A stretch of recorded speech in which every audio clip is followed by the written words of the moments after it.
నేను 73 కేజెస్ ఉన్నాను ప్రెగ్నెన్సీ ఎండింగ్లో. ఇప్పుడు 56 kgs. Almost all it took 1.5 year నాకైతే కంప్లీట్గా వెయిట్ లాస్ అవ్వడానికి. చూసారు కదా.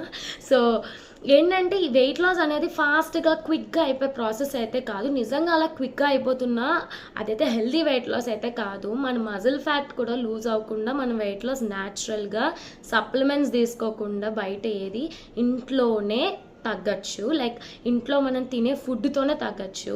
లైక్ రాగి దోశ, ఉప్మా, చీలా, బేసన్తో చీలా వేసుకోవచ్చు, ఓట్స్తో వేసుకోవచ్చు, సలాడ్స్ తినచ్చు, ప్రోటీన్ సలాడ్స్ అంటే ప్రోటీన్ రిచ్ సలాడ్స్ తినచ్చు.